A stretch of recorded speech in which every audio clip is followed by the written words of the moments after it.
Odisha police havildar और constable शाखा संघ पुरी पक्षर 46तम संघ प्रतिष्ठा दिवस अनुष्ठित हो जाइछि। आज श्रीक्षेत्र पुरी रे उत्साह और उद्दीपना मध्य 46तम संघ प्रतिष्ठा दिवस पालित होछि। मुख्य अतिथि रूपे पुरी आरक्षी अधीक्षक प्रतीक सिंह उपस्थित रही कार्यक्रम को उद्घाटन करथिले। एही अवसर रे संघर सदस्य माने सांस्कृतिक संगीत एवं रंगारंग कार्यक्रम आयोजन करथिले। संघर सभापति संतोष कुमार महांती, उपसभापति संतोष कुमार साहू, संपादक सूर्यताप जेना, कोषाध्यक्ष दिलीप कुमार भोई, सह संपादक महेश्वर सोरेन, सह संपादक बलराम मल्लिक, कार्यकारी सभ्य विश्वनाथ मिश्र, कार्यकारी सभ्य गोलक बिहारी साहू, कार्यकारी सभ्य सत्यनारायण नायक, कार्यकारी सभ्य हेमंत कुमार साहू, कार्यकारी सभ्य आरती महाराणा, कार्यकारी सभ्य अरुण कुमार मल्लिक प्रमुख सदस्य माने उपस्थित रही कार्यक्रम को सुचारू रूपे संचालन करथिले।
सभापति महासंघर उपसभापति आज 46तम आमर वार्षिक उत्सव संघर आम प्रत्येक वर्ष भली वर्ष मनाऊँ।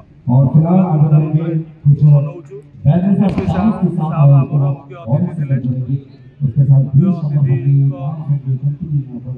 परमिशन आयोजन करुचु प्रत्येक वर्ष भली आम भी जापारे हाँ प्रत्येक वर्ष एमती उत्सव करूँ। समस्त तो आम पुलिस विभिन्न प्रकार ड्यूटी समस्या बहुत कष्टकर आमर जमी गोटे थरे जमी किसी कष्ट न जिते कष्ट पड़े सब बुलिक गोटे दिन मेला उत्सव समस्ते ये मौज करती।